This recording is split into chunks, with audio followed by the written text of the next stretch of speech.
sobre el tema de la verdad.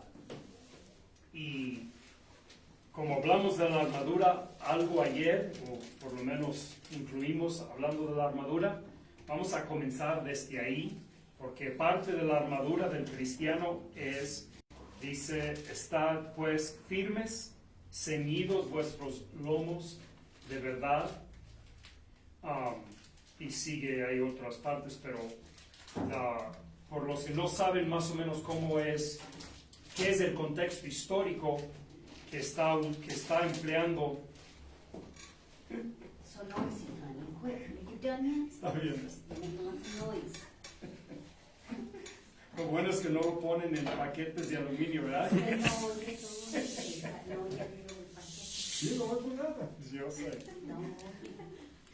No. El contexto histórico de esto de teniendo los lomos ceñidos de verdad es que si tú ves dibujos que hacen de la ropa de ese entonces, del primer siglo, es vestido largo, es ropa muy guanga, no muy apretada, no usaban pantalones de mezclilla obviamente y cosas así. Entonces si tú ibas a salir a pelear o a trabajar, lo que acostumbraban a hacer es que tomaban lo que llamaríamos hoy en día las faldas que tenían y las subían por debajo de las piernas y lo amarraban alrededor de sus lomos, de su estómago, ¿sí? Entonces subían la falda y le daban la vuelta y lo amarraban y entonces parecía ya short. Y eso hacía que no estorbaba para correr o pelear o trabajar y además ayudaba como una faja. Ahora los soldados ellos hacían eso, pero aparte ponían armamento, normalmente era un cuero muy grueso que lo ponían y cubrían aquí y también como faja y también protegiendo el tejido suave de lo que es el abdomen. Entonces eso es lo que él está hablando, eso es lo que él está imaginando. Ahora hay leyendo la armadura que habla aquí en Efesios 6, yo creo que Pablo está manejando dos diferentes metáforas o dos diferentes imágenes. Escribiendo a los de Éfeso, obviamente todos ellos han visto los soldados romanos, están en todos los pueblos del imperio, están en todas las calles, son la policía, son el ejército, ellos hacen todo eso. Entonces, toda persona quien recibe esta carta, ellos habrán sabido cómo era un soldado romano. Y uno puede leer esta armadura y imaginarse un soldado romano. Entonces, no hay duda que Pablo está queriendo pintar esa imagen, ¿sí? Pero yo pienso que ese no es la imagen principal. Porque aunque Pablo era fluido en el idioma, en la cultura y el idioma de Roma, el idioma cultural, él era fluido en el idioma cultural de Roma, pero su lengua nativa, su lengua materna era el Antiguo Testamento. Y si nosotros tomamos el Antiguo Testamento y miramos toda esta armadura, como dije anoche, vamos a encontrar todos estos elementos muy resaltados en el Antiguo Testamento. Por ejemplo, donde en Job, Dios le dice a Job, cíñete los lomos como hombre, y eso lo dice varias veces. Hay lugares donde dice que Dios ciñe sus lomos, y tiene él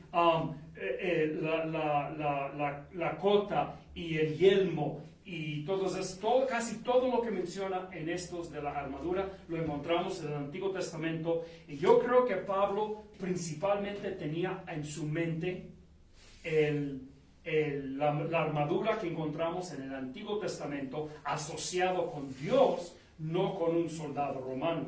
Aunque yo creo que él está haciendo lo que hoy en día llamaríamos un juego de palabras, o más bien dicho lo llamaríamos mezclando metáforas. Él está tomando la metáfora del soldado, la metáfora de Dios vestido para guerra y los está y los está mezclando. El Antiguo Testamento y el mundo, la cultura griega en la cual él vivía, los está mezclando y está sacando una imagen que podríamos llamar una combinación, una campechana.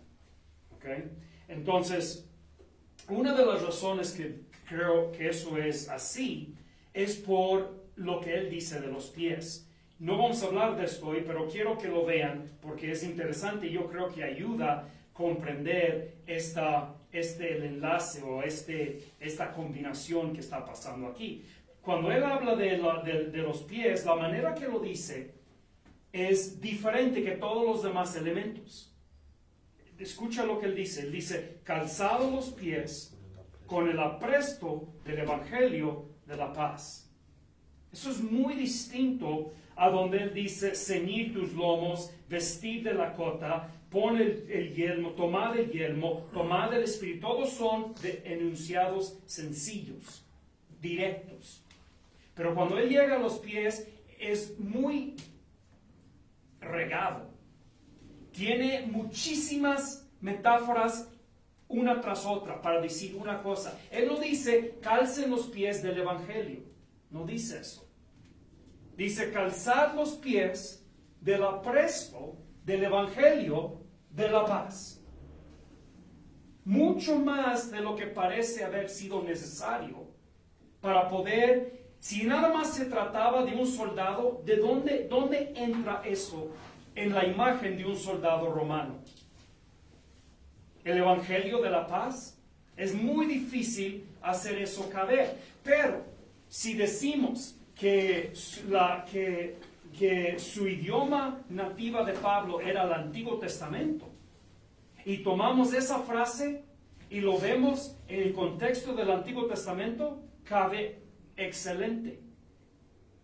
Porque recuerda lo que hablamos hace 2 o 3 noches, cuando hablamos de la redención, la narrativa, la arquinarrativa del Antiguo Testamento es el Éxodo.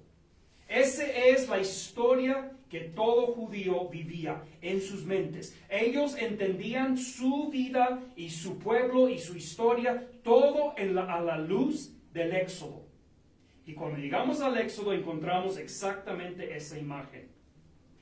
Cuando ellos ya iban para salir, celebraron la Pascua, y la instrucción de la Pascua, aparte de matar al cordero y poner la sangre, aparte de eso, era, cuando comían esa cosa, tenían que hacerlo de pie, con los pies calzados y listos para salir.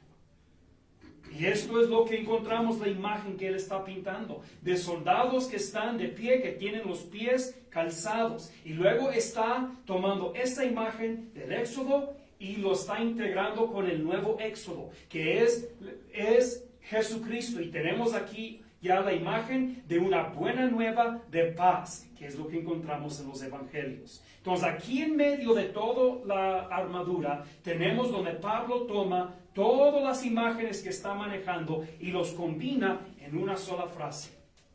Calzado los evangelios con el apresto, calzado los pies con el apresto del evangelio de paz.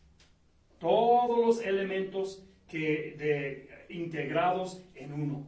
Y es donde encontramos de cómo debemos contextualizar esto de la armadura. Podríamos hacer todo una clase sobre eso. No lo vamos a hacer, pero ustedes con eso deben poder ya ir y leer Efesios 6 y empezar a buscarlo en el Antiguo Testamento, pensarlo en el contexto de Éxodo, pensarlo en el contexto del nacimiento de Cristo, el nuevo Éxodo, de que Cristo es el nuevo Moisés. Recuerda, Moisés prometió que iba a venir otro Moisés, como él, iba a venir otro que iba a redimir al pueblo de Israel, pero esta vez con una redención que nunca iba a terminar. Entonces aquí encontramos todos esos elementos tejidos en una frase que a su primer parecer parecía muy larga, pero cuando empiezas a examinar todo lo que él ha comprimido adentro, es muy corta y muy densa. Entonces, Ahí está, eso que ojalá te ayuda a poder empezar a pensar más profundamente sobre lo que es la armadura, aparte de lo que hablamos ayer. Y ustedes pueden, no vamos a leer las citas, pero ustedes los pueden buscar, donde cada elemento de esa armadura es mencionada en el Antiguo Testamento y siempre es en relación a Dios. Dios es el que tiene la cota de justicia, Dios es el que tiene el yelmo de la salud, Dios es el que tiene la espada del Espíritu. Toda esa armadura, y por eso Pablo dice que la armadura es la armadura de Dios, no la armadura del cristiano. Nosotros vestimos la armadura de Dios. Entonces llegamos al elemento de la armadura que es la verdad. Teniendo los lomos ceñidos de verdad. Entonces vamos a hablar hoy de la verdad y voy a tratar de señalarles algunas cosas importantes de la verdad. O por qué la verdad es importante. Quizá más importante de lo que aún tú te imaginas, y yo me imagino que tú ya tienes un muy alto concepto de la verdad. Y qué bien. Pero quizá después de hoy tu entendimiento de la verdad pueda ser aún más alto, más profundo. ¿Qué es lo que hace a la verdad tan potente? Esa es la pregunta quizá que podemos hacer.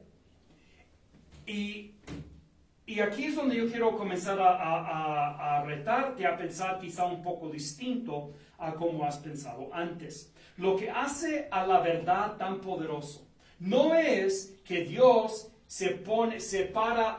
que Dios está parado detrás de la verdad como como una nación, como los Estados Unidos se pone detrás de su moneda. O sea, si no respetas la moneda, ellos tienen su ejército para protegerla. Si no respetas su frontera, digamos una nación como México, tienen su ejército de que la defiende. Y muchas veces tenemos la idea que lo que hace la verdad fuerte es que Dios la defiende, Dios la hace valer. Pero esa no es la manera correcta de pensar en eso. Y eso quizá lo podemos ver en más detalle cuando pensamos, pues Dios dice algo y si tú no acatas a lo que Él dice, entonces Él te va a condenar. O sea que Dios da una declaración y si tú no respetas lo que Él dice, Él va a venir y castigarte por no haber respetado la verdad. Y eso es teniendo una perspectiva de que la verdad es una y Dios está detrás de eso con un palo pegándole al que no quiere respetar su dicho, su palabra. Pero esa no es la manera correcta de pensar en la verdad. La fuerza de la verdad es que cuando Dios habla, se hace. No porque Dios... Muchas veces gente piensa, Dios dice algo y luego Él va y lo ejecuta. Pero eso no es lo que la Biblia representa. La Biblia nos presenta otra idea. Y la idea es que el mero hecho de que Dios dice, que Dios habla, que Dios comunica, es la fuerza activa de Dios. Es la fuerza de Dios de hacer la cosa. Cuando Dios y el mejor ejemplo que tenemos es Dios actuando en la creación. Dios no dijo, sea la luz, y luego fue e hizo luz. Sino la misma declaración, sea la luz, es la que hizo la luz. Ahora, quizá esto parece como una muy pequeña diferencia, pero realmente no lo es. Y espero que en un momento lo pueden ver así. Déjame darles una ilustración de esto. Más pequeño y en nuestra dimensión. No hay un tirano de gravedad que anda viendo y cuando alguien cae, asegura que pegan al piso. En la misma gravedad es lo que hace eso. No necesitamos alguien que anda viendo y asegurando que todos los que saltan de un edificio lleguen al pavimento. Entonces, cuando Dios, su palabra, nos dicen tantas veces, especialmente en los Salmos, su palabra es su ley. Ahora, hay dos maneras de pensar en la ley. Una manera es que la ley es como la ley de México, ¿sí? El cual no tiene fuerza, menos que el gobierno la imponga. La otra forma de pensar en la ley es como la ley de la gravedad, la cual en sí misma es la fuerza y no requiere de nadie imponerla. Entonces, cuando pensamos en la ley de Dios, es más preciso pensarlo como la ley de la gravedad que como la ley de México. O sea, no es exactamente así, pero es más similar a la ley de la gravedad en el sentido de que su misma palabra contiene en sí misma la misma autoridad e imposición. No requiere de Dios activamente ir y asegurar que lo que Él dice se hace. Nos dice en el Antiguo Testamento que cuando Él da su palabra, se efectúa por lo cual Él lo envía a hacer. Él envía su palabra y su palabra es la fuerza de hacer, de traer a la existencia lo que la palabra indica. Entonces, esa es la manera que debemos pensar en la palabra de Dios. No como una cosa inerta que requiere de imposición para hacerlo. Y eso tiene grandes implicaciones cuando estamos hablando, por ejemplo, del evangelismo. Muchas veces pensamos en la palabra de Dios como algo inerta que el evangelista tiene que imponer. Pero no es así. La palabra de Dios es la fuerza del evangelio y no necesitamos imponerlo sobre nadie. Sola se impone. Y podemos nosotros simplemente comunicar la palabra de Dios y dejar que la palabra de Dios haga aquello por lo cual ha sido enviado. Y cuando alguien quiere desrespetar la palabra de Dios, no tenemos nosotros que defenderla. Yo no digo que no hagamos argumentos, porque si alguien dice, ¿por qué voy a creer la Biblia? Podemos darles argumentos, pero yo no necesito defender la Biblia.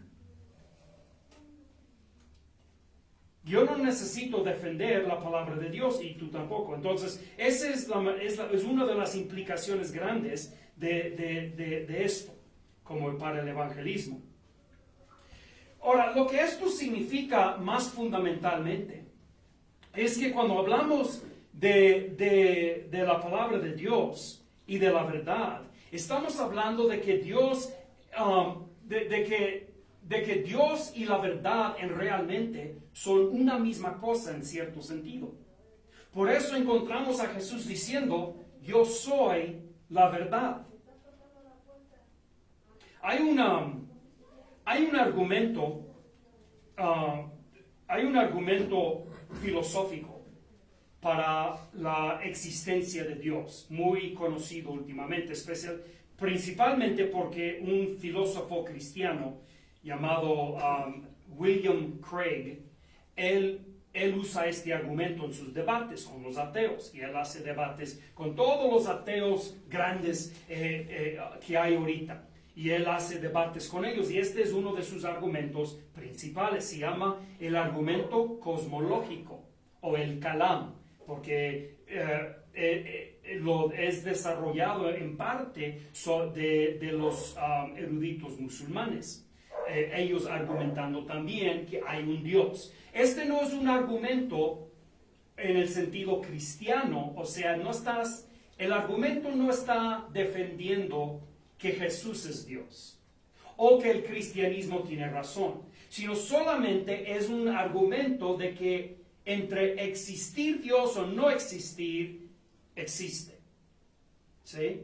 Para llegar de ahí a decir que ese Dios que existe es el Dios de la Biblia, el Dios de Abraham, el Dios de Isaac y que es Jesucristo, eso requiere más argumentos. Pero el argumento es muy sencillo y nada más es decir, hay un argumento filosófico y lógico y científico que podemos dar que Dios existe. Te voy a decir cuáles son. Es increíblemente sencillo. Son 3 puntos. Son 3 puntos el argumento cosmológico. Todo lo que comienza, punto 1, todo lo que comienza a existir tiene una causa de su existencia. Todo lo que cuando haces argumentos de este tipo, tienes que poner atención a cada palabra. Sí. Todo lo que comienza a existir, no todo lo que existe. Es muy importante esa diferencia. Todo lo que comienza, o sea, todo lo que tiene un inicio, todo lo que comienza a existir, tiene una causa de su existencia. O sea, nada puede comenzar a existir sin que otra cosa provocó su existencia. La razón, cuando vemos a un bebé, sabemos que tuvo que haber una causa que hay un bebé. No salió de la nada y no siempre ha existido porque vemos que tuvo un comienzo. Entonces, si tiene un comienzo, tiene una causa. El universo, punto número 2, el universo comenzó a existir. Eso es un hecho que casi no hay ni un solo científico moderno que no acepta eso. Es lo que llaman, ¿verdad?, el Big Bang. Que el universo tuvo un comienzo. Y no vamos a entrar en esto. Yo puedo dirigirte a algunos ensayos y libros donde hablan de esto en más detalle, pero nada más vamos a decirlo así sencillo, que la ciencia está casi completamente, universalmente de acuerdo de que el universo no es eterno. Tuvo un comienzo. ¿Qué significa eso? Todo lo que tiene un comienzo tiene una causa. Y si el universo tiene, y ese es punto número 3, por lo tanto, el universo tiene una causa de existir. Tiene que haber algo que dio existencia al universo porque el universo tiene un comienzo. Es un argumento filosófico muy sencillo, pero muy poderoso. Porque para desmentirlo de veras no puedes nada más decir, no, yo no creo que hay un Dios. Eso no responde a los puntos. Tienen que decir entonces el universo no tuvo comienzo. O que puede haber cosas que tienen comienzo, pero no causa.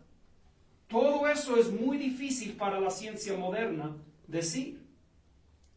Porque estamos usando sus argumentos de ellos. Y el argumento de ellos produce un universo que tiene una causa. Ahora, William Lane Craig expande ese argumento un poco.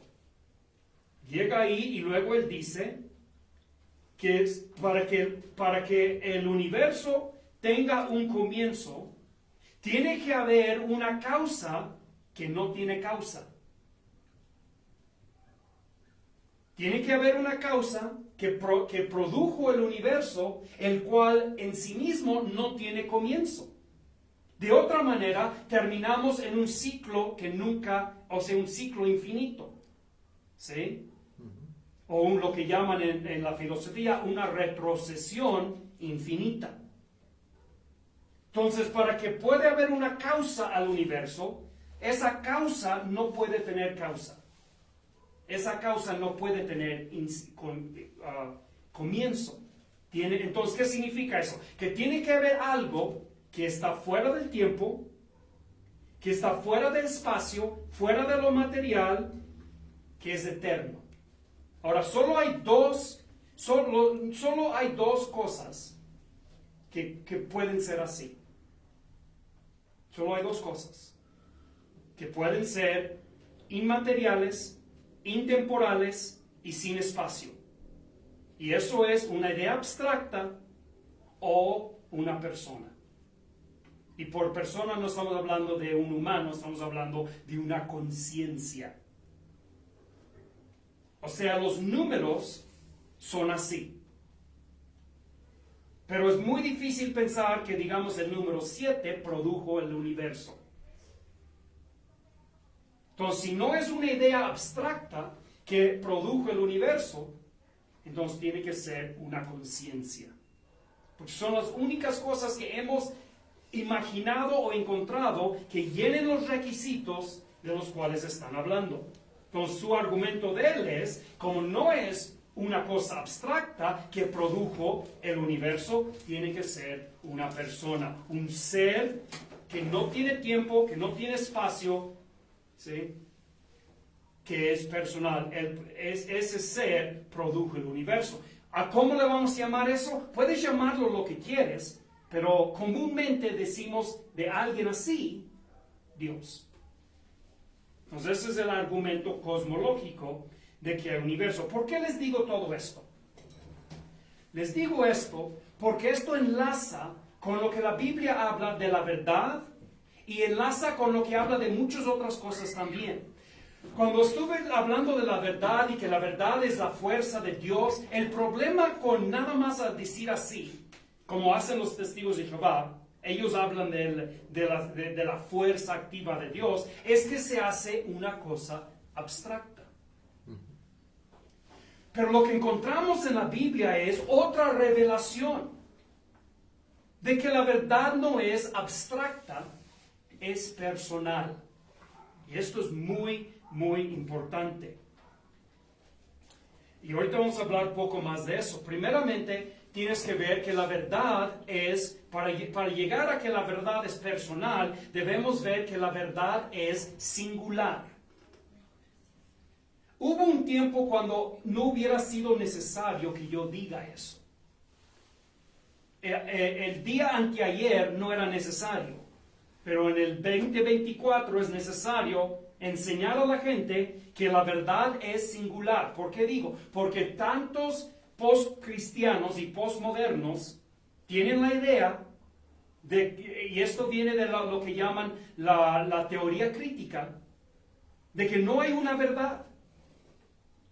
La verdad es mi verdad y tú tienes tu verdad y cada quien debe conocer su verdad y estoy hablando mi verdad. ¿Han oído estas cosas? Quizá eso suena muy chistoso para algunos, pero esto viene de una teoría de literatura que fue comenzado por los filósofos de los mediados de los 1900 europeos, más que nada franceses, como Foucault y Derrida y otros similares. Ellos son los que desarrollaron lo que llaman la teoría crítica, donde dicen, la teoría crítica en forma así bien sencilla, significa, porque empezó con literatura, ¿ok?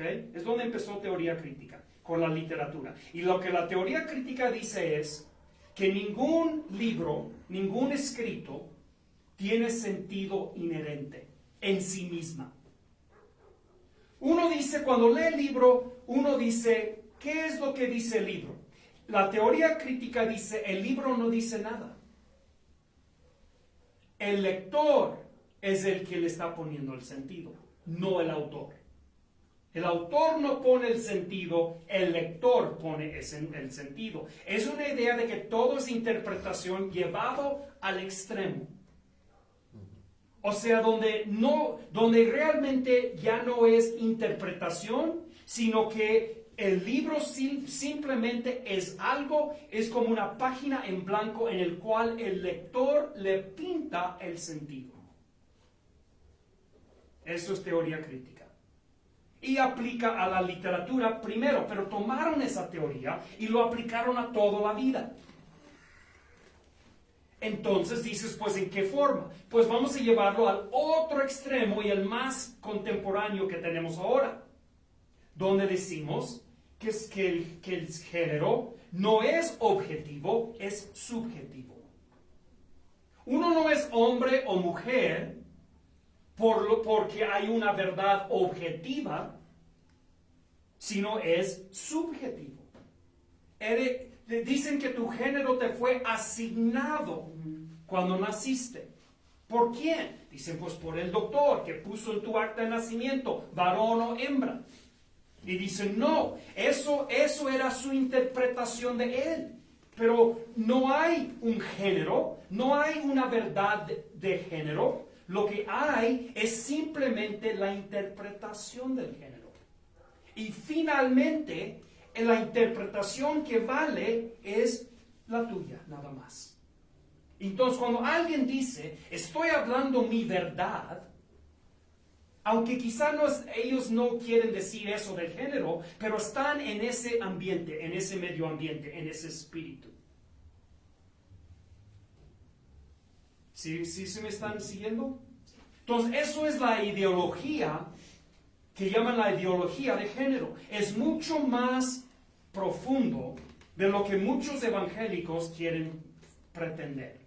Y si nosotros vamos a poder hablar hacia este movimiento que se está haciendo más y más grande cada día, necesitamos dejar de hacer burla de lo que nos parece absurdo a nosotros y empezar a tratar de entender de dónde están hablando. Ahora, yo no estoy diciendo que tienen razón, entiéndeme.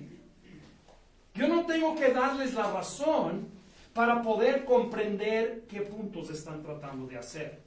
Y entre mejor puedes comprender de dónde están hablando, y quizá ellos ni saben. Créeme, la mayoría de los que andan ahí en la calle hablando de teoría de género, nunca han leído Foucault.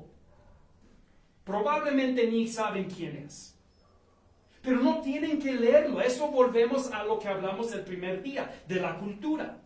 La cultura es el medio ambiente en el cual estás. Imagínate que la cultura es la contaminación que hay en el aire. Tú no tienes que saber que existe y no tienes que saber de dónde viene ni quién es culpable. Solo tienes que ser un ser que respira.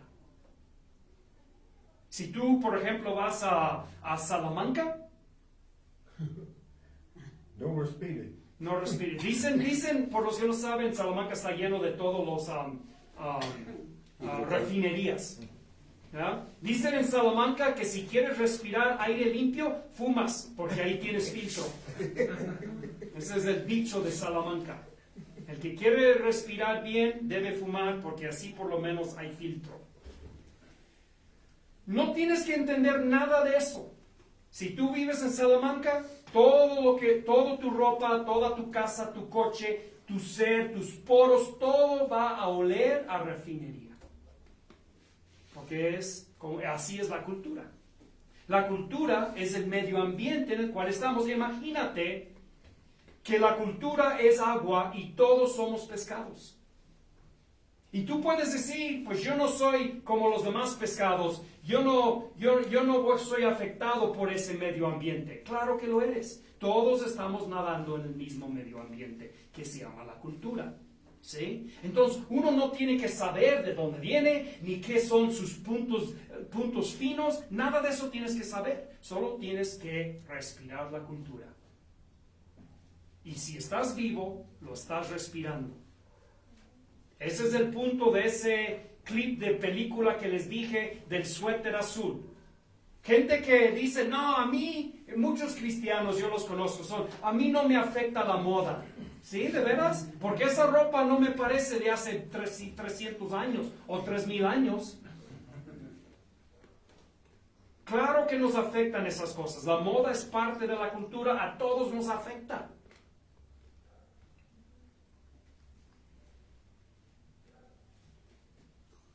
Entonces, si vamos a interactuar con personas que han llegado a los extremos culturales, como en la teoría de género, deberíamos nosotros estudiar más al fondo de qué estamos hablando.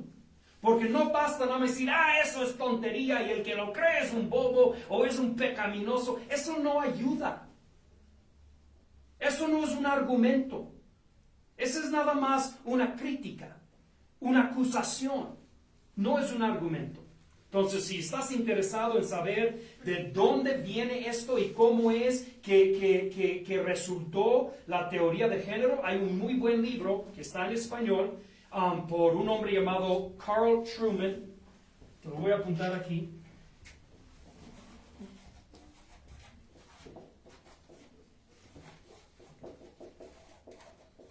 Se llama, en español, se llama El origen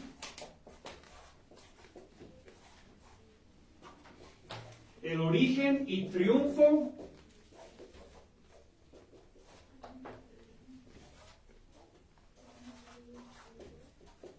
del ego moderno. Así se llama en español. El origen y triunfo del ego moderno. Es un libro de como 500 páginas, grande. Es un poco densa, no tanto como algunos. Hay otros libros que te podría recomendar si estás buscando aún más erudición, pero este es como en medio de un libro popular y un libro de erudito, más o menos en medio.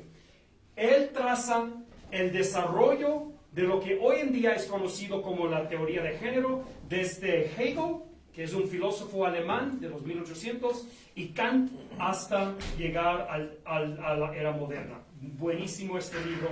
Hay otro que él apenas sacó que viene siendo como un resumen de este y hecho poco más accesible. Es como la mitad de tamaño. Se llama Un Nuevo Mundo, creo que se llama. Oh no, A Brave New World. Un Nuevo Mundo. Tendría que buscar, no sé cómo traducen ese título en español, pero tú puedes buscarlo a él como autor y su libro apenas que sacó es el resumen más o menos o un sumario de este libro más extenso. Entonces, quizás si no tienes la disciplina o la práctica de una lectura así larga y algo densa, debes comenzar con el otro. Primero te va a dar todos los puntos mayores. Pero si tú quieres de veras meterte en esto, puedes ir ahí. Y yo te podría dar otros libros si estás interesado por filósofos como Charles Taylor y Rafe y otros similares que hablan de estas cosas ya aún más densamente. ¿Ok? Entonces, el punto aquí es que tenemos que decir que la verdad es singular. Aunque parece obvio quizá a todos aquí en este cuarto, claro que sí, hay una sola verdad. No, yo no tengo mi verdad y tú tienes otra verdad y él tiene otra verdad y todos tienen sus verdades. Obviamente no, ¿verdad? Los que estamos aquí, yo pienso, todos sabemos. Hay opiniones y hay una verdad. Pero si hay una verdad, volvemos otra vez al argumento cosmológico. Si hay una verdad, la cual es la fuerza y acción y la causa de existencia de todas las cosas, entonces esa verdad tiene que ser personal, no abstracta. Muchos cristianos están a favor de que hay una verdad, pero creen que la verdad es una cosa abstracta y que pueden separar la verdad de la persona de Dios o separar la verdad de la persona de Cristo. Esa es una de las psicologías modernas. Piensan las personas que dicen, a mí no me gusta la Biblia, a mí no me gusta la iglesia cristiana, pero me gusta Jesucristo. Jesucristo me gusta mucho. Es muy popular ese sentimiento hoy en día.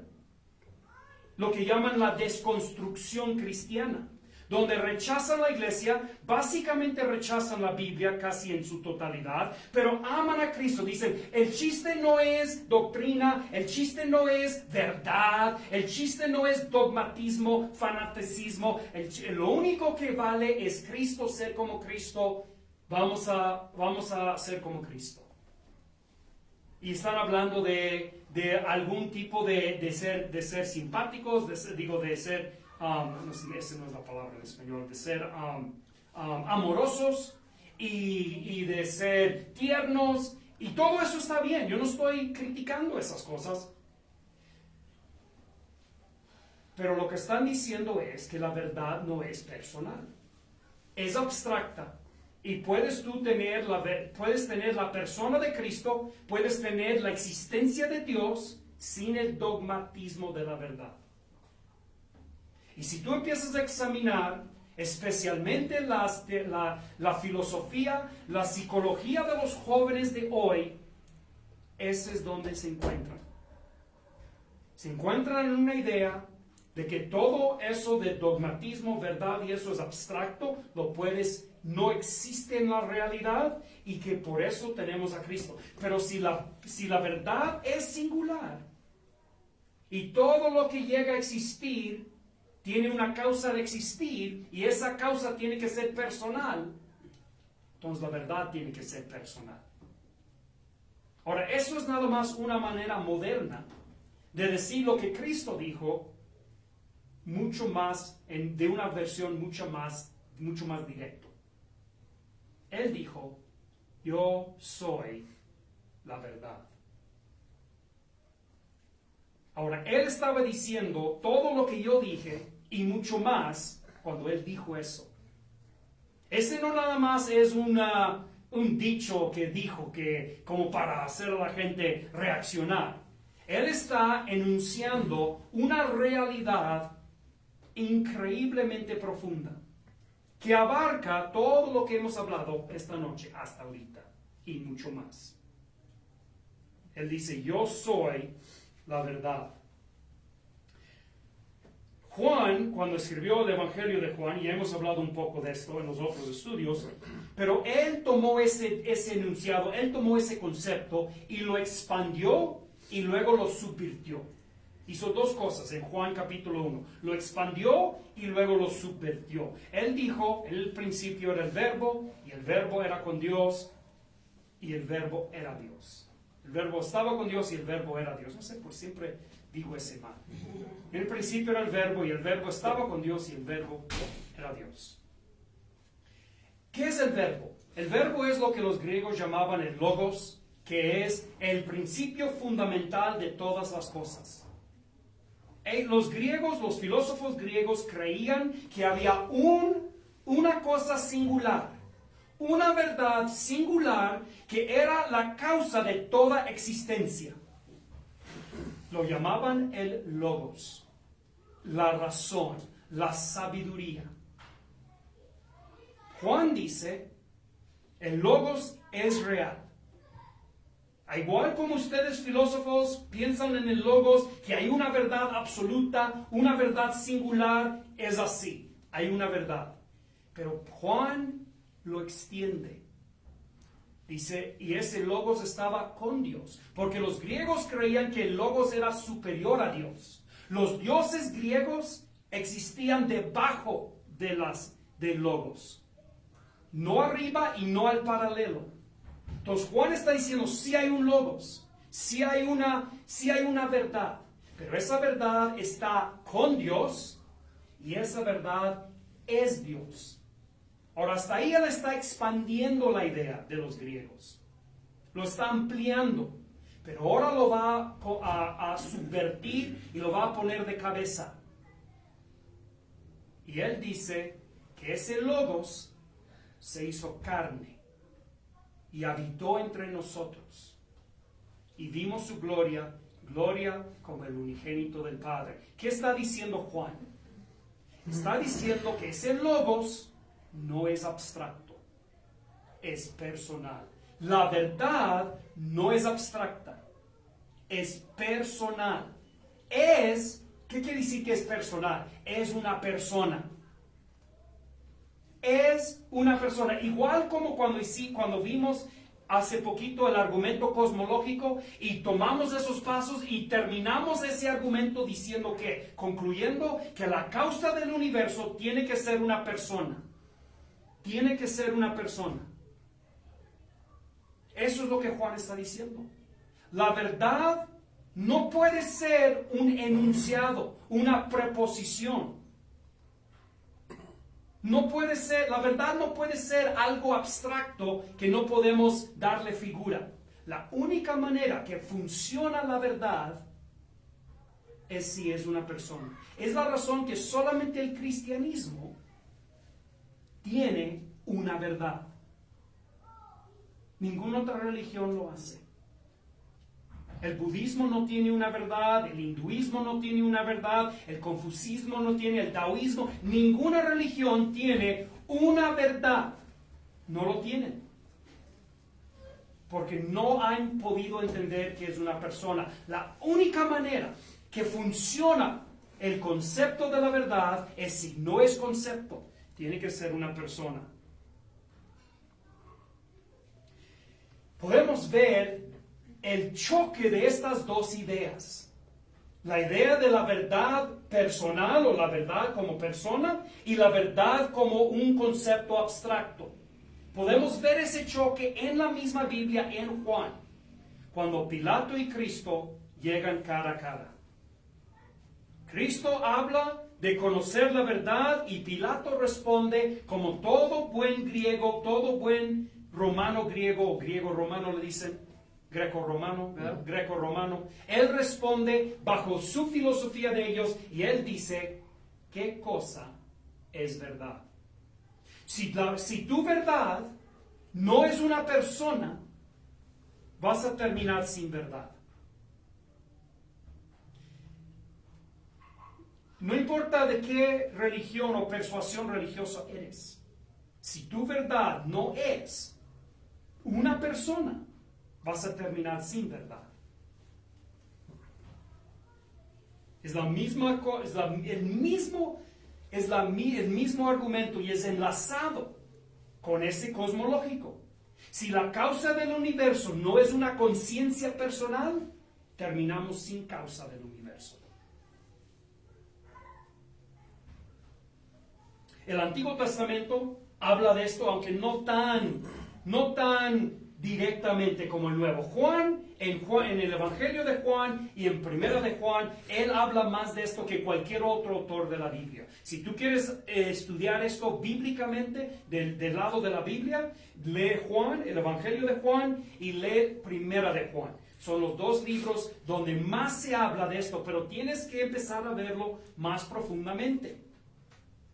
Esta manera superficial de leer el Evangelio de Juan no basta si vas a entender lo que él está diciendo. Juan no está tratando nada más de decirte cómo ir al cielo. De hecho, Juan no está hablando de ir al cielo. Juan está hablando de de qué es la verdad y, por lo consiguiente, quién es la verdad. Y, primero de Juan, cómo saber que tienes esa verdad.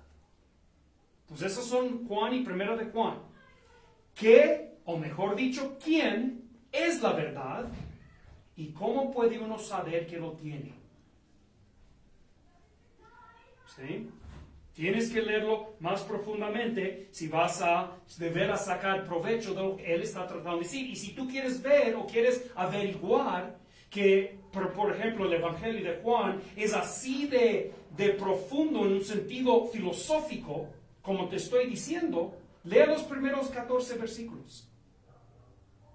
Es uno de los escritos más profundos, filosóficamente más profundos en toda la historia humana. Los primeros 14 versículos. Léalos con cuidado y vas a encontrarte en un mundo filosófico sin fondo.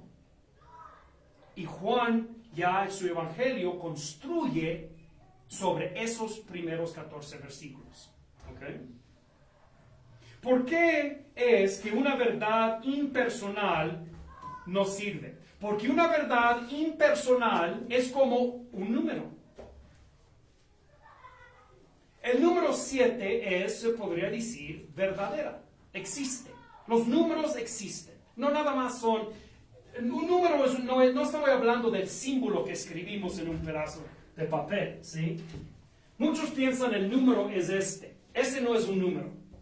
Es un símbolo de un número. Y se ha hecho mucho estudio sobre esto. Hay varios libros, muchos libros que hablan de esto, de matemáticos y filósofos de ciencia que hablan de esto. Pero los números, como conceptos, existen. No importa cómo los escribes, no importa si los conoces. Por ejemplo, dime el número más grande que tú conoces. Ahora agrégale 1. Ese número también existe. Ahora dime la más grande que tú conoces. Dime el número más grande que tú puedes imaginar. Ahora agrégale 1. Ese número también existe. Entonces los números existen, pero no tienen fuerza. No hacen nada. ¿Por qué tienes que agregar 1 para poder encontrar el siguiente? Porque los números no se revelan a nosotros. Si la verdad fuera como los números, y esa era la verdad de los griegos, esa es la verdad de los budistas, esa es la verdad de los hindús, es una verdad que existe, pero no se revela. Porque verdades abstractas no pueden revelarse. Hay una disciplina en la ciencia de buscar de buscar el siguiente posición decimal del pi. Y han hallado, se me olvida cuántos son, pero digamos millones. Probablemente es más, pero digamos millones. O sea, saben lo que es pi, ¿verdad? 3.14, esa es la que... 64. ¿Sí? Pues ellos han sacado los dígitos del pi hasta los millones.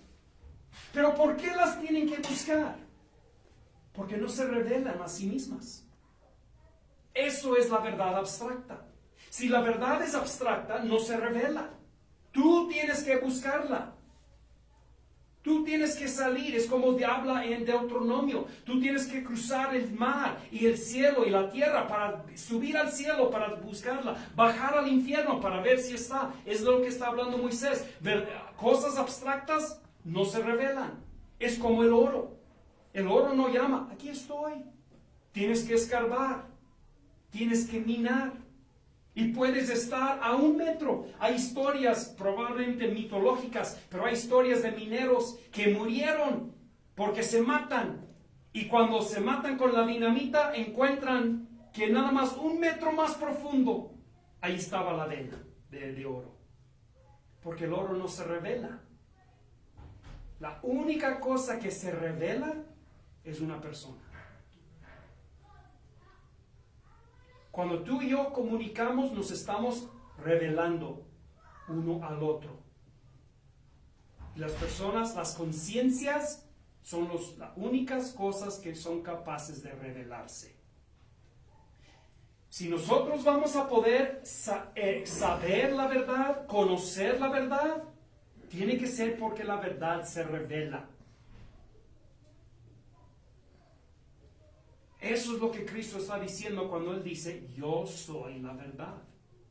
Es lo que Juan dice. En el principio era la verdad, y la verdad estaba con Dios, y la verdad era Dios. ¡Qué bien! Pero eso es una idea abstracta. Pero luego, ¿qué dice? Pero esa verdad se hizo carne, y habitó entre nosotros, comunicó con nosotros, y vimos su gloria. Él reveló su gloria. ¿Qué dijo Cristo? Nadie conoce al Padre, sino aquel a quien el Hijo se lo revela. Eso es Juan también. Tienes que ver que esas declaraciones que las usamos para dar un evangelio sencillo y sí hablan de eso. Yo no estoy negando la sencillez del evangelio que está en la superficie de estos textos. Sí existe ese. Pero si tú le abres un poco, te das cuenta que Juan, déjame decirlo así, te das cuenta que la razón que esos textos como Juan 3 y Juan 6 tienen una verdad superficial es porque tienen una verdad más profunda.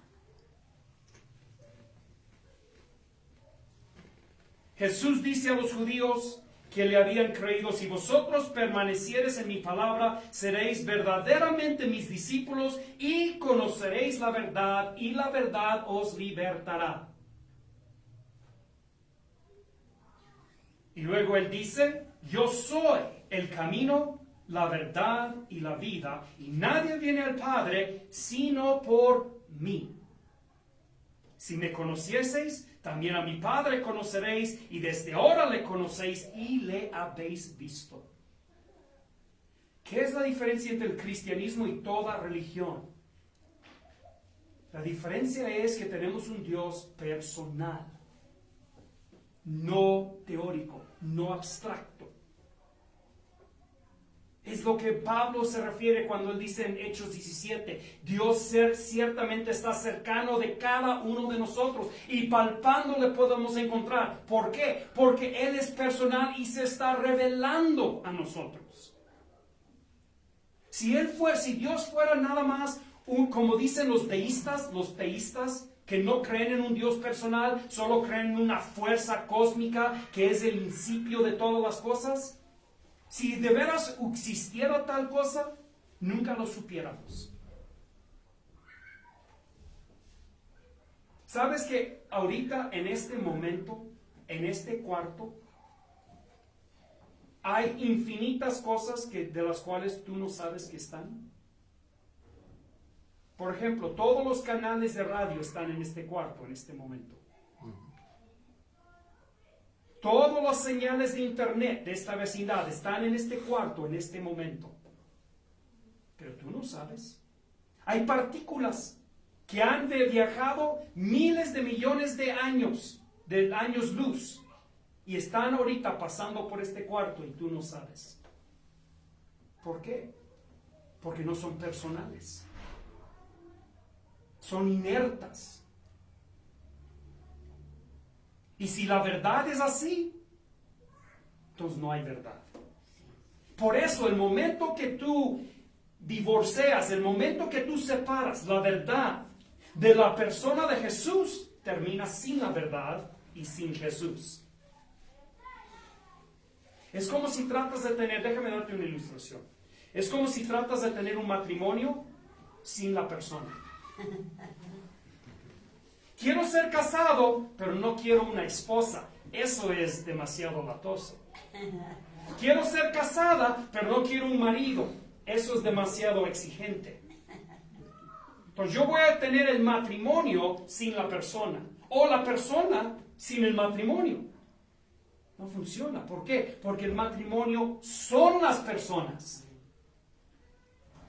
Es la misma cosa. El matrimonio no es algo que impones encima de personas. El matrimonio no es algo que las personas producen. Las personas juntas, dos en una carne, eso es matrimonio. Eso es. No puedes separarlos. Si hablamos de la verdad, tenemos que verlo así. ¿Qué es una de las consecuencias más obvias cuando hacemos la verdad personal?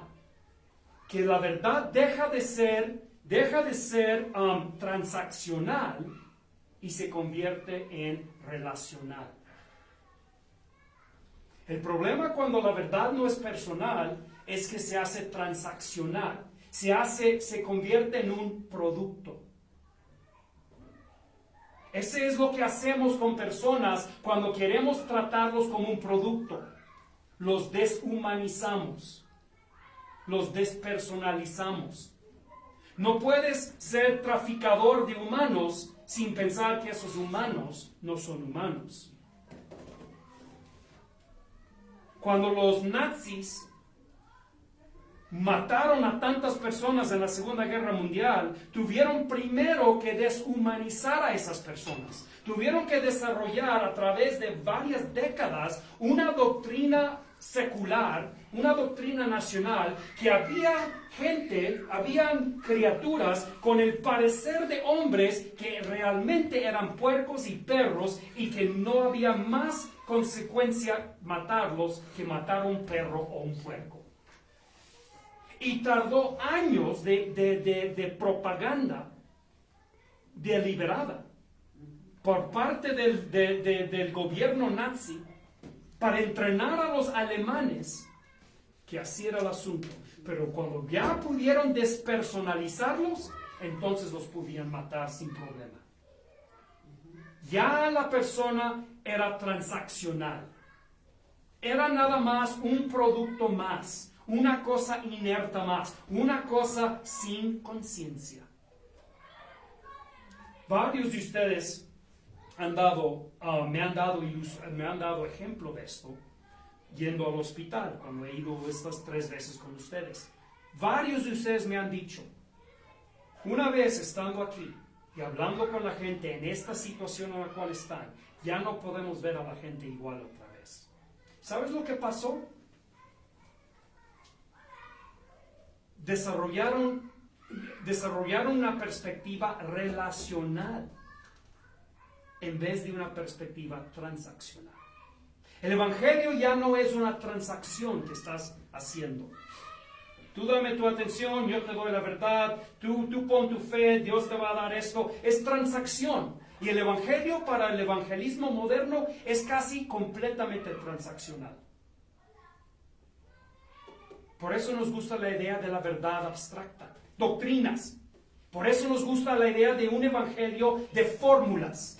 Si tú te arrepientas y si y si oras en el nombre de Jesús y si crees en la resurrección, Dios te va a salvar. ¿Sabes el problema con esa fórmula? No hay una persona involucrada. Son verdades, son hechos abstractas. Pero ese no es el evangelio que se predicó en la Biblia. Las fórmulas que usamos para explicar el evangelio, por útiles que quizá puedan ser, no los encuentras en la Biblia. En la Biblia el evangelio no es una serie de enunciados, no es una lista de pasos a tomar. El evangelio es una persona. La verdad es una persona. La vida es una persona. La resurrección es una persona. El camino es una persona. El pan es una persona. La puerta es una persona. El pastor es una persona. Cada elemento. Cristo no dice ni un solo elemento que dice, ese es abstracto. Ese lo puedes tener sin mí. Más bien, ¿qué dice? Sin mí, Sí. nada. Sí. Sin mí, nada. Yo no estoy diciendo que las doctrinas no importan. Sí hay doctrinas, pero esas doctrinas solo importan porque son la revelación de una persona. No como... Ahora volvemos a lo que empezamos al inicio. Espero que se acuerdan. Dios, la razón que la verdad de Dios tiene fuerza es porque es Él.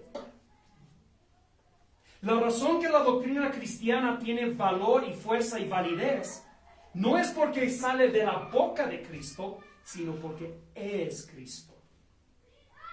Por eso cuando recibimos la verdad es a la persona de Cristo que estamos recibiendo. Cuando recibimos la doctrina cristiana es a Cristo mismo que recibimos.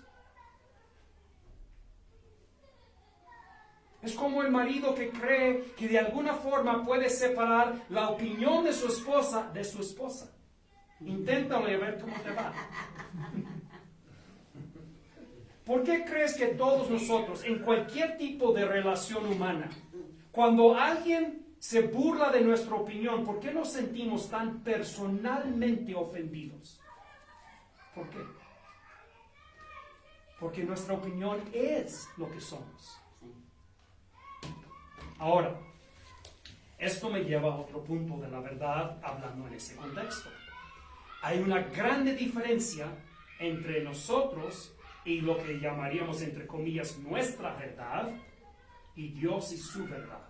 Y la diferencia es que Dios es completamente integrado en la verdad. Él y la verdad son indistinguibles. Pero nosotros y la verdad somos desintegrados. ¿Qué pasó ahí? Cuando Adán pecó, en la raza humana se desintegró, se rompió la mitad. Por eso la Biblia dice, Dios verdadero, todo hombre mentiroso. Ahora, muchas veces malentendemos esa declaración y pensamos que lo que Pablo está diciendo es que Dios dice la verdad y los hombres siempre mienten. No es lo que está diciendo. Él está diciendo Dios es la verdad y tú eres mentira. No dices mentira, aunque también dices mentira. No es lo que está diciendo. No dice, lo que él está diciendo es, para ponerlo en vocabulario moderno, sería Dios es completamente integrado en sí mismo y tú estás completamente desintegrado. Déjame ponértelo más prácticamente. Cuando tú dices la verdad, estás mintiendo. Cuando tú dices la verdad, estás mintiendo. ¿Por qué? No porque las palabras que dijiste son mentira, sino porque esas palabras verdaderas no tienen correspondencia integrada a tu ser. Porque estás roto en medio. Parte de ti es verdadero y quiere decir la verdad. Parte de ti es muy mentiroso y no quiere decir la verdad. Entonces no importa si mientes o dices la verdad, estás contradeciendo la otra parte de ti. Si digo la verdad, estoy contradeciendo la parte de mí que es mentirosa. Si miento, estoy contradeciendo la parte de mí que es verdadera. Es de lo que hablaba Pablo cuando dice que el espíritu y la carne se oponen la una contra la otra y no puedes hacer lo que quieres. No importa lo que quieres hacer. ¿Quieres hacer mal? No puedes hacerlo bien. ¿Quieres hacer bien? No puedes hacerlo bien, porque estás desintegrado.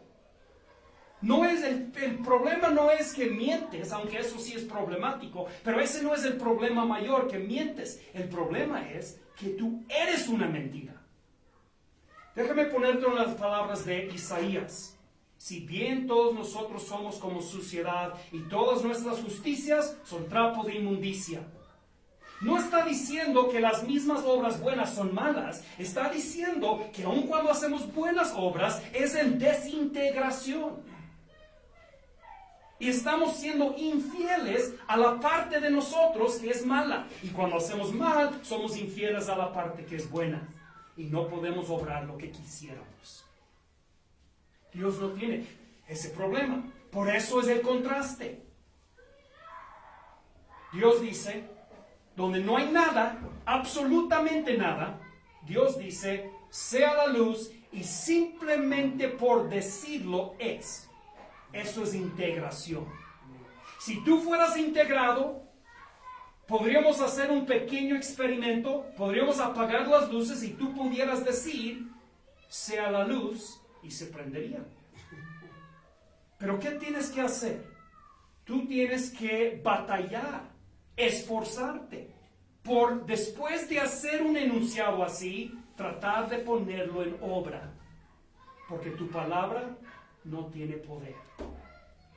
Eso es lo que significa ser mentiroso. Mentiroso es ser desintegrado de la verdad.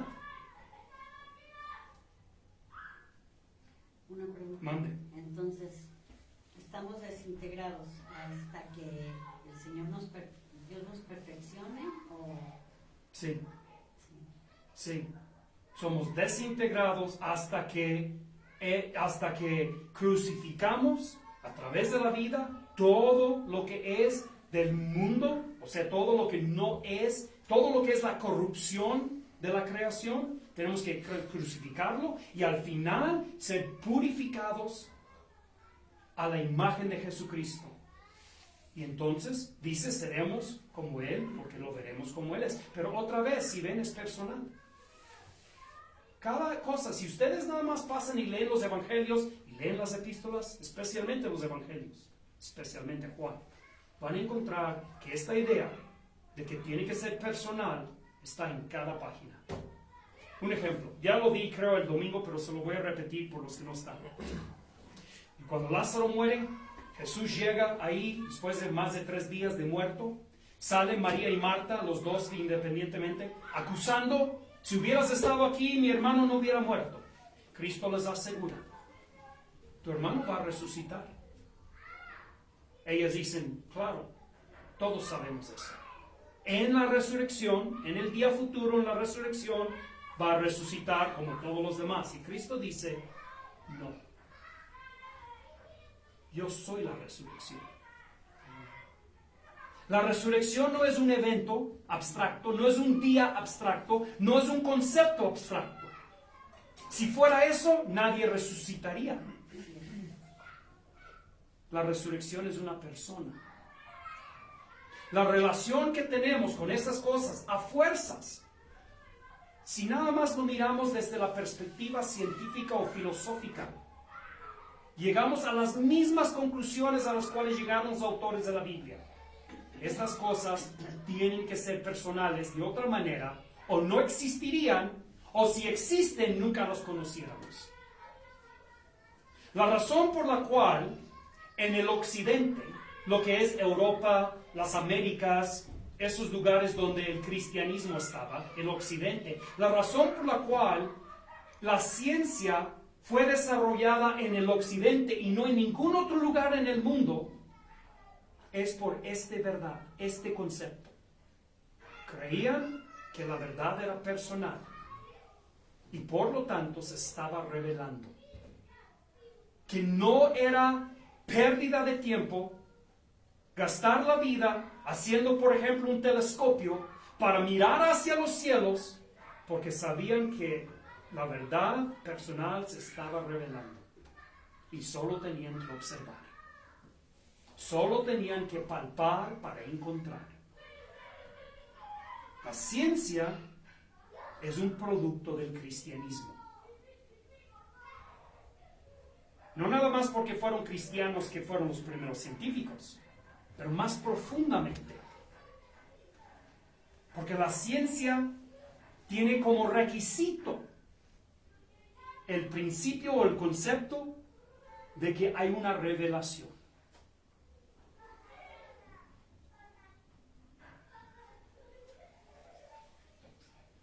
Los paganos creían que los dioses eran eráticos, ¿sí se dice? Erratic. Caprichosos, más o menos, okay. ¿sí? No constantes, no puedes pronosticar lo que van a decir. Entonces muchos tienen la idea, si no lees la historia de ese entonces, tú quizá tienes la idea que todos los paganos adoraban a los dioses y amaban a los dioses. Eso es una de las cosas que una de las cosas que me sorprendió cuando leí libros como, por ejemplo, Familia Romana, Familia Cristiana e Imperios de Familia por historiadores del primer siglo. Lo que para mí era tan interesante es que ellos documentan con escritos de esa época que nadie amaba a los dioses. Digo nadie, o sea, en general, nadie amaba a los dioses. Los dioses eran latosos, porque no eran dependibles. No sabías un día al otro si los ibas a encontrar felices o enojados, lejos o cercanos, exigentes o apáticos. No sabías. Entonces, la filosofía o la teología, mejor dicho, pagana con los dioses, era ¿qué? Satisfacerlos, para que se quiten del camino, para que nos dejen en paz. El ideal para los paganos era que nos dejen en paz los dioses, que no molesten, para que podamos hacer nuestro propio destino.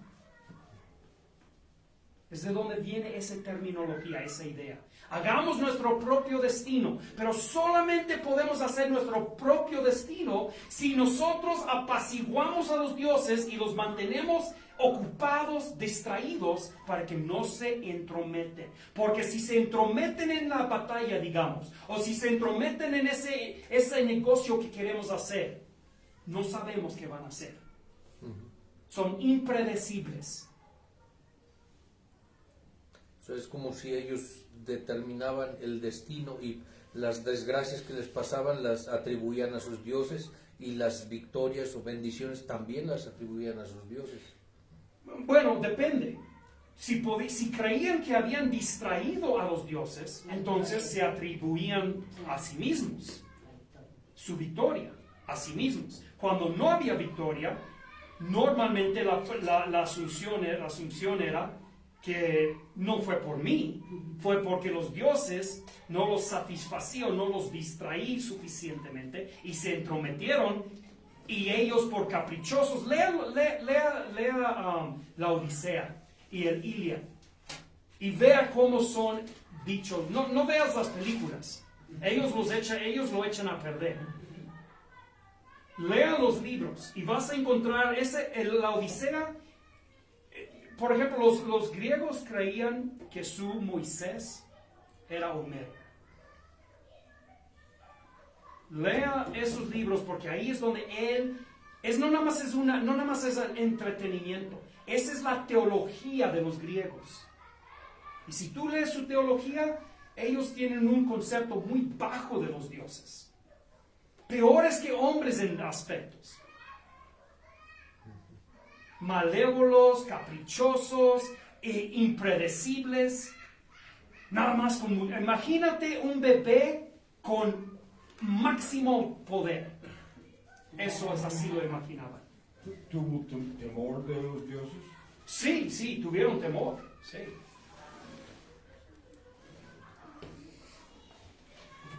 Conectado a eso, aunque vamos a tomar un pequeño receso para que sus mentes respiren un poco, les voy a dar otro tema poco relacionado, nada más porque lo pensé ahorita y creo que les ayudaría a entender un texto de la Biblia. Pero ¿se acuerda el texto que dice que Satanás tiene a la gente cautiva por temor a la muerte? Y nosotros muchas veces pensamos que lo que está diciendo ahí es que es el temor de morir. Pero eso no es realmente el temor. El temor no es el morir en sí mismo. ¿Okay? Es otra vez donde necesitas examinarlo en su contexto histórico. En el contexto histórico, el temor en la muerte era morir mal. Especialmente en esa época, tú puedes encontrar muchísimos ejemplos históricos, documentados, de personas sin ningún temor a la muerte. O sea, a de morir. No tenían temor de morir. Y no tenían temor de lo que pudiera suceder después. Ese no era el temor que tenían. El temor que tenían era que iban a morir mal.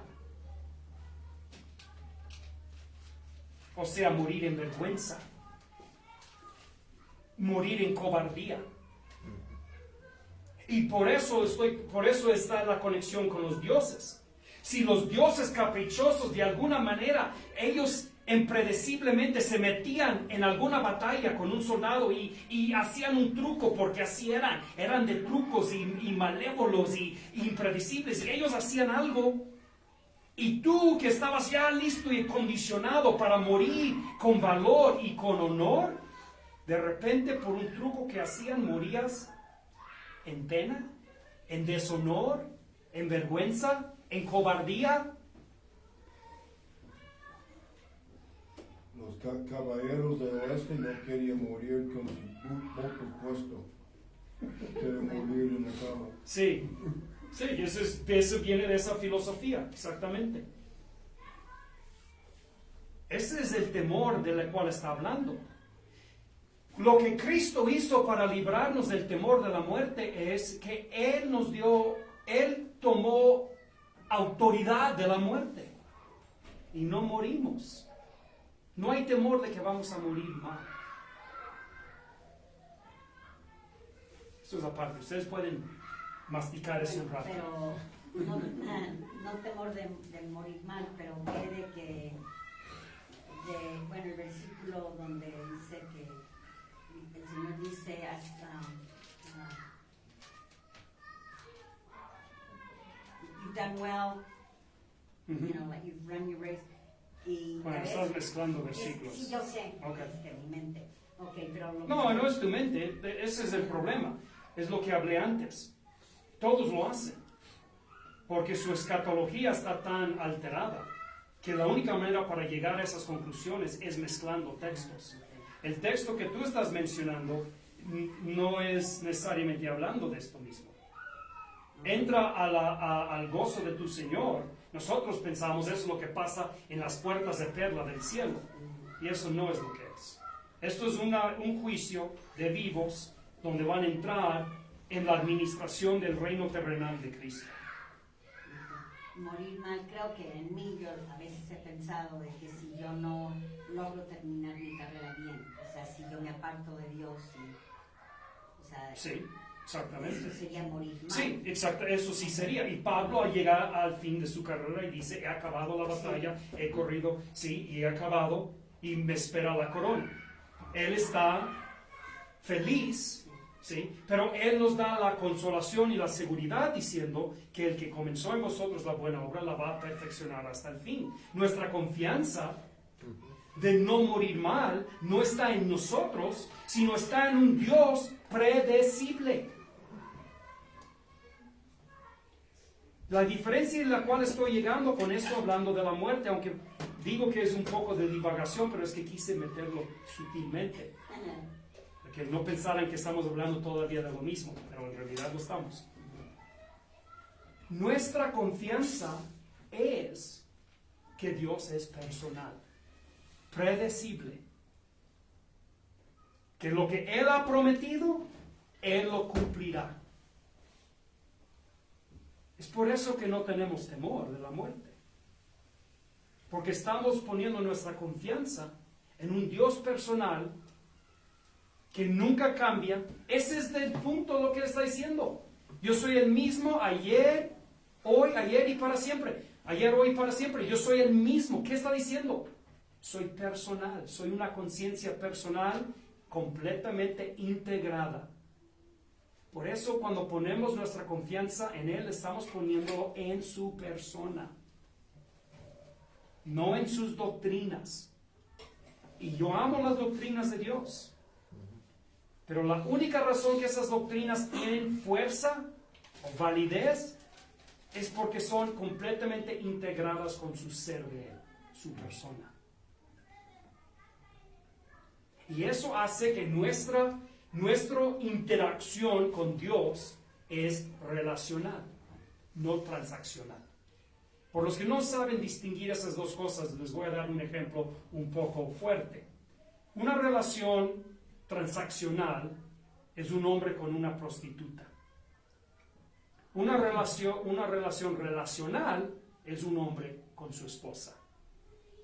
Es la diferencia entre una relacional y una transaccional, donde ves a la persona como producto, como algo que puedes comprar y vender, que le puedes dar y quitar, que no es la persona que buscas, sino lo que puedes obtener de la persona. ¿Qué dice la Biblia? El que se gloría, gloríase en Dios. Es en su persona. Dios quiere tener una relación personal contigo. Cuando convertimos el cristianismo en nada más unas palabras mágicas por las cuales podemos obtener lo que queremos, estamos convirtiendo la relación con Dios en una transacción. Es como ir a la tienda, ir a la farmacia, ir al tianguis. Y la única razón que te importa que la persona no llegó al tianguis no es porque tú quisiste ver la persona. Es porque quieres esos jitomates que ellos traen. Pero cuando llegas de lejos, después de estar fuera de la casa mucho tiempo, y quieres ver a tu esposa, no es por el guisado. Es por la persona. Cristo quiere que sea Él. Pablo también habla de esto en Romanos, capítulo 5. Como es típico de Pablo, lo riega a través del capítulo y lo hace casi imposible encontrar si no lo estás buscando. Pero te lo voy a juntar todo y decirte lo que él dice. Él dice, nos gloriamos primeramente nos gloriamos en la esperanza de la gloria de Dios. Luego dice, y también nos gloriamos en el sufrimiento que hacemos por Dios. Pero luego dice al final, después en el capítulo, pero en realidad nos gloriamos en Dios. No en lo que le damos a Él, el sufrimiento, no en lo que Él nos da a nosotros, la esperanza de gloria. El verdadero gozo del cristiano no es en lo que Dios le da, ni en lo que Él le da a Dios. El verdadero gozo es Dios, es personal. Romanos 5, ve a la casa y léalo. Tienes que leer todo el capítulo, como te digo, está regado, pero es lo que dice.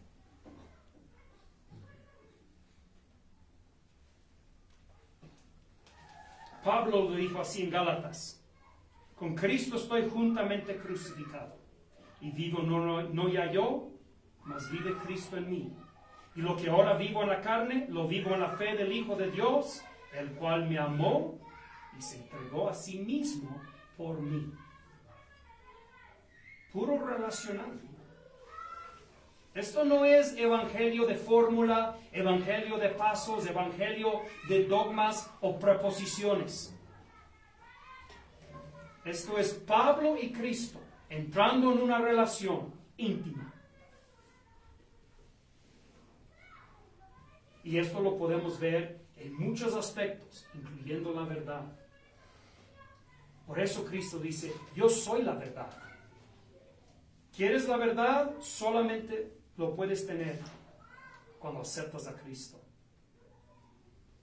Y aceptar a Cristo no quiere decir en el cerebro. Eso es lo que habla Santiago, dice los demonios creen y tiemblan. Tienen una aceptación intelectual, no relacional. Aceptar a Cristo, usamos esa terminología, es entrar en relación íntima con Él. No buscando algo de Él, no buscando dar algo a Él. ¿Ves? Es la diferencia entre el pentecostalismo y el paganismo. El paganismo es, ¿qué le puedo dar yo a Dios? ¿Qué puedo yo sacrificarle a Dios para que sea contento? Pentecostalismo, ¿qué me puede dar Dios para que yo pueda estar contento? Cristianismo, yo quiero estar en relación con Dios. No es lo que doy, no es lo que me da, sino Cristo vive en mí. ¿Alguna pregunta? En Juan 14 creo dice que y esta es la vida eterna, que te conozcan al Sí. Dios. Sí, exactamente. ¿Y cómo conocen a ese Dios solo verdadero? Esa era la gran pregunta filosófica. Cristo, cuando tú lees en los evangelios, tienes que recordar, tienes que darte cuenta que tú estás escuchando solo un lado de la llamada telefónica. ¿Sí entienden esa alegoría? Imagínate que alguien me llama ahorita y yo empiezo a hablar. Ustedes van a nada más escuchar la mitad de la conversación, la que yo voy diciendo, porque no pueden escuchar lo que yo... Cuando ustedes leen los evangelios, solo están escuchando un lado de la conversación. Tienen que extrapolar el otro lado. Y el otro lado en cuanto a ese punto es que cuando Él dice, la vida eterna es conocer al solo Dios verdadero, la respuesta es de judíos y de paganos iguales. Dios no puede ser conocido.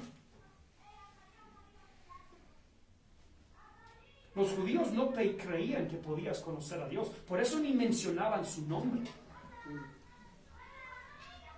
Lo único que podían saber era la ley.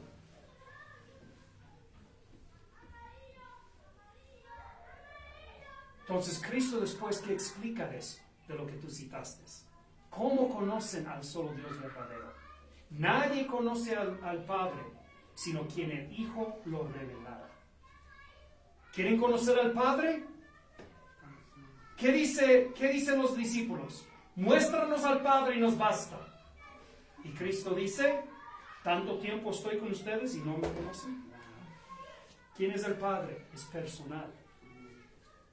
Los judíos no pensaban en un Dios Padre personal. ¿Cómo sabemos eso? Porque no hay ni un solo lugar en el Antiguo Testamento donde manejan la idea de que Dios es tu Abba, tu papi, tu papá.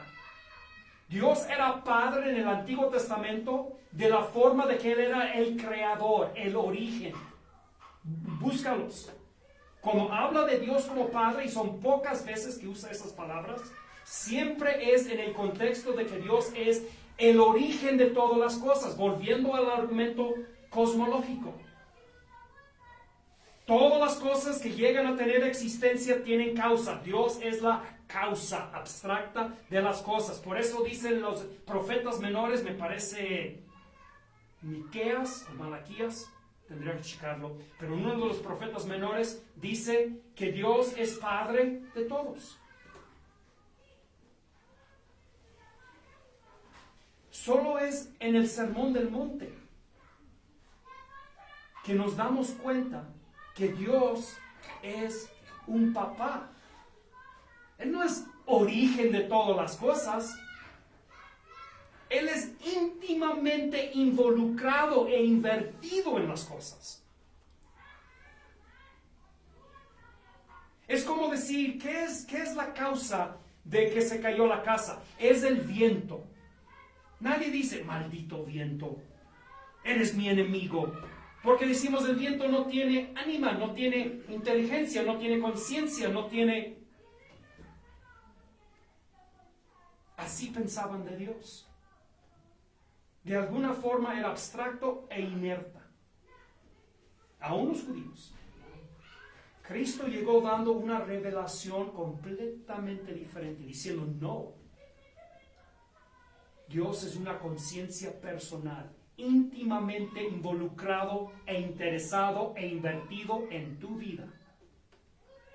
Y la evidencia de todo eso se hizo carne y habitó entre nosotros. Tomó forma de hombre para que no hubiera ninguna duda de la personalidad de Dios. Sin Cristo, Dios no tiene persona. Por eso la Trinidad es tan fundamental al cristianismo. No solo no hay cristianismo dogmático sin la Trinidad. No hay una filosofía coherente sin la Trinidad. El mundo no tiene coherencia. La ciencia no tiene coherencia sin la Trinidad.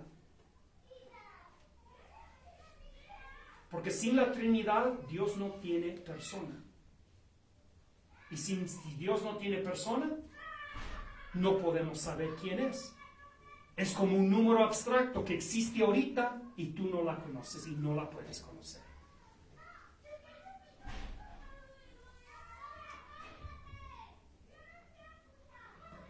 ¿Tiene alguna otra pregunta? Yo sé que hoy fue un poco más pesadito. Yo creo que uno de los problemas es los conceptos que tenemos aún aprendidos, o sea, de lo que es verdad. O sea, pensamos que se trata de eventos, no de la persona, y considerar a Jesús como la persona a veces no cabe en la mente, aunque Él dice, yo soy la verdad. O sea, pero este concepto o la idea que tenemos de verdad es muy diferente. Sí, tenemos la verdad materialista, tenemos la idea materialista de la verdad. Y que la verdad es una idea abstracta. Que la verdad son hechos. Y ese no es la verdad. Dices que los judíos tampoco, o sea, el Dios no era como abstracto, hasta cuando los judíos en el Antiguo Testamento pensaban así. Sí, porque Dios nunca se manifestó de forma... yo no estoy diciendo que ningún judío en el Antiguo Testamento. Yo creo que los autores de las escrituras hebreas, David, yo pienso, para mí es muy obvio que David entendía. Y yo creo otros entendían, pocos. No tanto, o sea, aún el Nuevo Testamento dice que ellos no captaban todo bien. Pero, en general, no, el pueblo de Israel, ellos piensan que era su experiencia de Dios. Era una voz. Era una voz que muchos de ellos ni podían alcanzar a entender. Entonces era como relámpagos. Estaban viendo fuerza de la naturaleza. Piensa de cómo hablan los modernos de lo que es Dios. El universo. La fuerza cósmica. La madre naturaleza. La naturaleza. Son fuerzas abstractas. Son fuerzas impersonales. Pues si tú eres judío y lo único que tienes de Dios es eso. Por eso Jesucristo y la Trinidad es tan crítico. Porque esa es la idea de que Dios ya no se manifestó así. Ya no tuvieron que deducir con un salto lógico que Dios era personal, sino que nada más vino como una persona. Y lo tocamos, dice, y lo manejamos.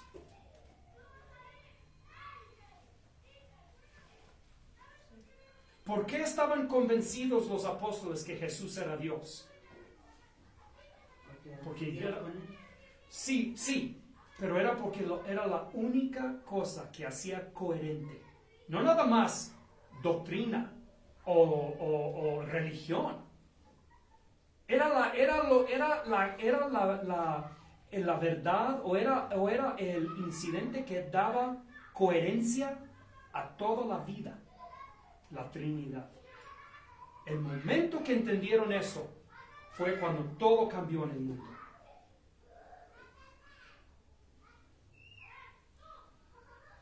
Entonces la Trinidad es una doctrina increíblemente importante porque es la esencia de que Dios es personal. Sin la Trinidad no hay un Dios personal. El Padre es nada más una fuerza cósmica que habla y oímos relámpagos. Pero en la Trinidad, Dios es carne. Habita entre nosotros, nos habla en nuestro idioma, sufre nuestros dolores, lleva nuestras enfermedades.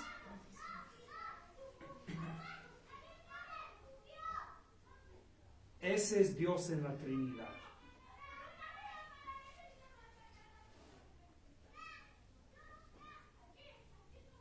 Los testigos de Jehová niegan la Trinidad y terminan con otra Trinidad diferente.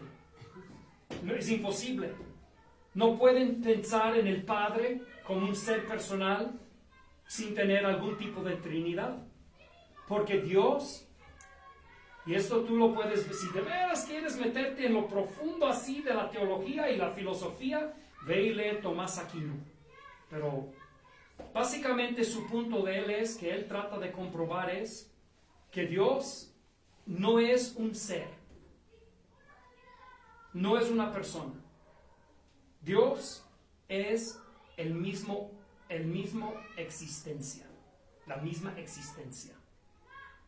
O sea que Dios no tiene partes, como tú y yo. Entonces cuando Cecilia y Jehová pintan al Padre como nada más alguien más viejo, la única manera que Dios puede tener un parecer que tú y yo podemos identificar y con el cual podemos identificar es si hay algún tipo de Trinidad. Entonces lo único que están diciendo es que no les gusta Jesucristo. Quieren que sea otro. Ahora yo sé que ellos no piensan que es lo que están diciendo. Pero muy al fondo de su filosofía eso es lo que está pasando. Pues el versículo que dijiste que los discípulos dijeron, muéstranos a Dios. Al Padre. Muéstranos al Padre y nos basta. Y él dijo, tanto tiempo, eso me cayó muy fuerte, porque tanto tiempo he estado con ustedes, al ver a Cristo. Y por eso Pablo dice, Él es la imagen del Dios invisible, la sustancia de Dios. Estaban convencidos de eso. Y no nada más porque Cristo lo dijo, no era una doctrina, Cristo lo dijo, tenemos que aceptarlo. Ellos cuando por fin lo vieron, y Tomás es el primero que de veras lo enuncia, Señor mío, Dios mío, le cayó el 20. Parece que fue el primero que de veras entendió. Señor mío, Dios mío. En ese momento, piensa quién era el que lo está diciendo. El más, entre comillas, científico de todos. El que dijo, no creo nada sin evidencia empírica. Tengo que tocar sus manos, meter mi mano en su costado. Cristo dijo, hazlo. Y cuando lo hizo, se dio cuenta. Se dio cuenta que él estaba en presencia de Dios. Que Dios era personal. Eso cambió todo. Cambió la religión, obviamente. Pero cambió el mundo secular, el gobierno, todo cambió. Por eso la Trinidad es la doctrina más importante de la Iglesia.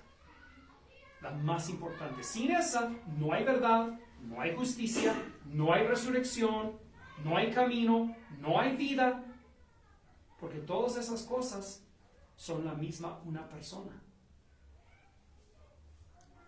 ¿Ok? Van a tener que pensarlo. Esto es, mira, yo no vine aquí para hacerles la vida fácil. Yo vine aquí para hacerles la vida difícil, para hacerlos pensar en cosas que les va a frustrar. Pero si lo piensan, y si leen las Escrituras pensando en abrir lo más amplio, no llevándote por la superficial. Yo no estoy diciendo que lo superficial es malo, es buenísimo. Es como el azúcar en la concha. Es muy bueno, pero no es la concha en su totalidad. Lo superficial, lo que le hablamos a la gente muchas veces está bien, pero cuando solo tenemos lo superficial, es la razón por la cual el mundo no tiene concordancia, no tiene, ¿cómo se dice?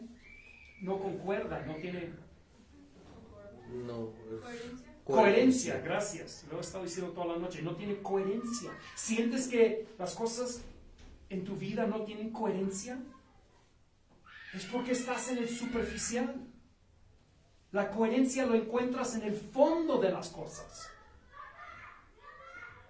Cuando empiezas a pensar de estas cosas en su fondo, va a unir todos los hilos que están por todos lados de tu vida. No nada más doctrinales o religiosas, todas.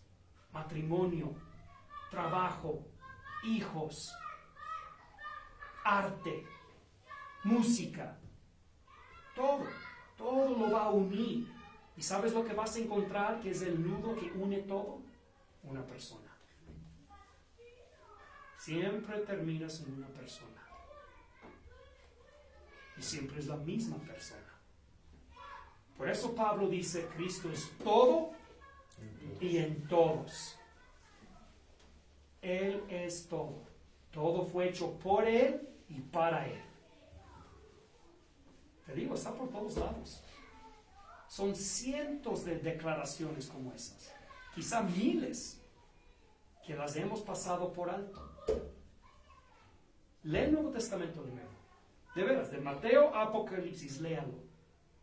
Y en vez de subrayar las veces que dice vida, subraya las veces que te dice que todas las cosas, al final de cuentas, son una persona. Por eso, si tenemos a Cristo, tenemos todo. Y si no tenemos a Cristo, no tenemos nada. Ok, gracias por su atención.